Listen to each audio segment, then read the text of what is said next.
মাদারীপুরের শিবচরে ডাকাত দলে 4 সদস্যকে গ্রেপ্তার করেছে পুলিশ। এ সময় 3টি মাইক্রোবাস ও একটি প্রাইভেট কার জব্দ করা হয়েছে।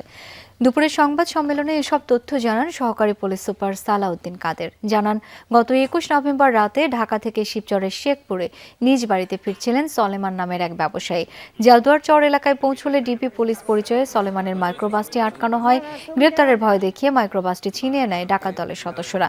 মারধরের পর ফেলে রেখে যায় সড়কের পাশে। পরবর্তীতে মামলা হলে তথ্য প্রযুক্তির সহায়তায় কুমিল্লা, কক্সবাজার ও সাভারে অভিযান চালিয়ে 4 জনকে গ্রেপ্তার করে পুলিশ।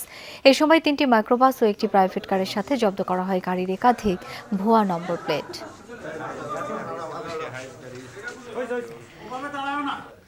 এদিকে পাবনায় আলাদা অভিযানে 3টি আগ্নেয়াস্ত্র, 60 রাউন্ড গুলি সহ 4 জনকে আটক করা হয়েছে। পুলিশ সুপার জানান, গতরাতে শহরের মনসুরাবাদ এলাকায় অভিযান চালিয়ে একটি বিদেশি পিস্তল, 2টি রিভলভার ও 4 রাউন্ড কার্তুজ সহ 2 জনকে আটক করা হয়।